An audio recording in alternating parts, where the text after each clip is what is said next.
Bonjour et bienvenue dans cette nouvelle édition du Fil d'actu, l'émission qui donne du sens à l'information. Lundi 24 septembre, le gouvernement présentait son projet de budget pour 2019. Un budget placé, selon les communicants de l'Élysée, sous le signe d'une hausse du pouvoir d'achat des Français. Mais est-ce vraiment le cas? Depuis ce lundi, le chiffre tourne sur toutes les chaînes d'infos en continu. 6 milliards de baisses d'impôts et de cotisations sociales pour les ménages. Voilà de quoi satisfaire le plus réfractaire des Gaulois. L'exécutif vante un allègement d'impôts de 6 milliards d'euros pour les ménages. 6 milliards d'euros de prélèvements en moins pour les ménages. C'est le premier budget réel d'Emmanuel Macron. Vous le définissez comment? Sympathique et conservateur. Écoutez ce qu'en disait le ministre des Comptes Publics, Gérald Darmanin. Pour lui, c'est la plus grande baisse d'impôts pour les ménages. C'est la plus grande baisse d'impôts pour les ménages. Voilà, la plus grande baisse d'impôts depuis 2008. Depuis 2008. Pour la première fois depuis 2008. On n'a rien caché, ni pendant la campagne présidentielle, ni pendant le premier budget. Maintenant, on baisse les impôts. Les impôts, on avait annoncé qu'ils baisseraient d'1 point pendant le quinquennat. C'est fait dès 2019. Il y a bien 6 milliards. 6 milliards. 6 milliards de baisse d'impôts. Sauf que cette annonce cache une réalité beaucoup moins rose. Déjà parce que si le chiffre est vrai, il n'est qu'une partie de cette réalité justement. La capacité des Français à se retourner, à boucler leur fin de mois, à assurer à leur famille un confort suffisant n'est pas soumise uniquement à des mesures fiscales. Et ce que le gouvernement donne d'une main en baisse d'impôts, il n'hésite pas à le prendre aux gens de l'autre main. Par exemple, la seule décision gouvernementale de ne plus indexer les retraites sur la hausse des prix fera perdre 3 milliards d'euros aux retraités. Une décision dont, bien sûr, les communicants de l'Élysée évitent soigneusement de parler. Ils ne seront pas perdants, leur pension de retraite continuera à être revalorisée. De 0,3% quand l'inflation sera de 2%. Mais elle continuera à être revalorisée. Nous faisons très attention à préserver les plus fragiles. Une revalorisation plus faible que prévu, plus 0,3%. Désormais, les pensions de retraite ne seront plus basées sur l'inflation, alors que cette dernière est annoncée autour d'1,8% pour 2018. Quand on voit le coût de la vie au jour d'aujourd'hui, l'augmentation du gaz, les carburants et tout, ça représente rien. Donc c'est du mépris. Moi je dis que c'est du mépris de ce gouvernement. Ben voilà. La question politique, c'est des retraités en colère. Encore une fois, est-ce que ça peut être dangereux? À long terme, je ne crois pas. Sans tomber dans le cynisme, il y a beaucoup des plus âgés de ce pays qui ne seront plus électeurs en 2022 parce qu'ils seront morts. Et voilà. Pour peu que l'on ajoute à cela les baisses de certaines prestations comme l'aide au logement ou la hausse des cotisations retraite complémentaires, les 6 milliards d'euros de baisse d'impôts tombent à 1,7 milliard. Des chiffres en provenance directe du Décodex du Monde, pourtant peu suspect de chercher à mettre le gouvernement en difficulté.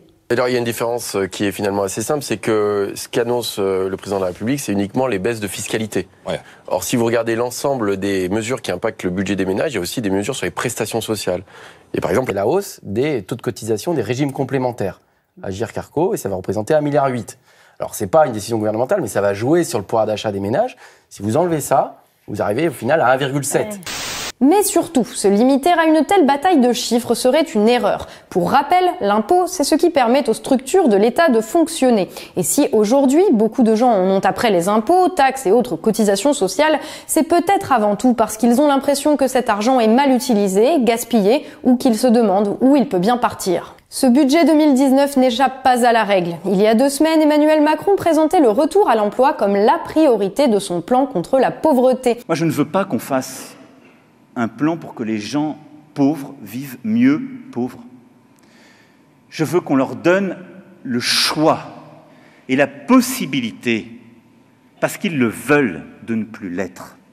Ce lundi, on a appris que le budget pour le travail et l'emploi allait être amputé de plus de 2 milliards d'euros. Vous réduisez de 800 emplois les effectifs de Pôle emploi. Comment est-ce qu'on accompagne mieux vers l'emploi en supprimant des postes d'agents de Pôle emploi? C'est quelque chose qui est tout à fait absorbable. Pourquoi? Parce qu'aujourd'hui, Pôle emploi, comme tous les opérateurs, comme toutes les administrations, peut numériser et optimiser un certain nombre de tâches qui permettent de dégager du temps pour ce qui est le plus important, l'accompagnement pour les plus vulnérables. On fait de la productivité, autrement dit. Non, on fait de l'efficacité humaine. Alors que les disparités entre les villes et les campagnes n'ont jamais été aussi criantes, le budget pour la cohésion des territoires sera réduit d'1 milliard d'euros. L'agriculture également sera parmi les grands perdants du budget 2019, alors même que la situation de ceux qui travaillent la terre est déjà catastrophique. Et là où les budgets augmentent, les moyens humains seront malgré tout réduits. Résultat prévisible, des administrations moins efficaces, des attentes plus longues et des services bien entendu dégradés. Juste derrière les habitants des pays scandinaves, nous sommes ceux qui mettons le plus la main à la poche pour subvenir aux besoins de l'État. Alors forcément, ça en fait râler quelques-uns. On paye plus d'impôts que les autres. Ça ne veut pas nécessairement dire qu'on en paye trop. Pour savoir si on en paye trop, il faut comparer l'impôt qu'on paye et les services publics qu'on reçoit en échange. Depuis 2016, l'Agence régionale de santé vient d'annoncer qu'à Saint-Claude, la chirurgie ne se ferait plus qu'en ambulatoire et que la maternité allait fermer. Un bureau de poste au rideau baissé, c'est une scène devenue presque habituelle. À Ivry-l'Évêque, l'agence postale sera fermée et probablement transférée en mairie comme dans d'autres communes du département. Le commissariat que vous voyez derrière moi pourrait très bientôt fermer ses portes la nuit et le week-end. Ce sera alors la brigade de Maison-Alfort, à 2 km d'ici, qui prendrait le relais. Franchement, j'aurais préféré que ça reste ouvert parce que c'est plus près de chez nous et que ça arrange plein de monde que ça reste ouvert, mais bon. Je comprends qu'il y a un manque d'effectifs, il y a un manque d'argent pour qui paye tout le monde, mais au moins notre argent il sert à quelque chose. Encore une fois, le gouvernement passe à côté des réalités des Français. Quand un hôpital de proximité ferme, le coût financier pour chaque Français est difficile à calculer et il est facile de communiquer sur les économies que cela représente. Pourtant, en termes de niveau de vie, il s'agit bien d'une perte sèche, de celle qui, cumulée, transforme peu à peu la France en pays du tiers-monde.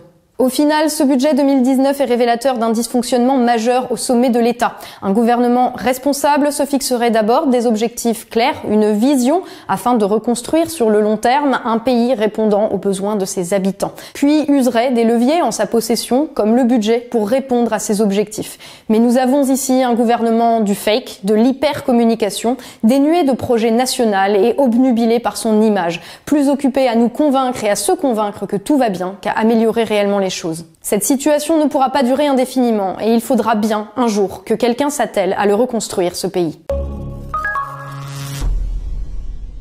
Merci d'avoir été avec nous dans le fil d'actu. Partagez cette vidéo autour de vous si elle vous a plu. N'hésitez pas également à soutenir notre travail via notre page Tipeee. On se retrouve très bientôt pour un nouveau numéro du fil d'actu, l'émission qui donne du sens à l'information.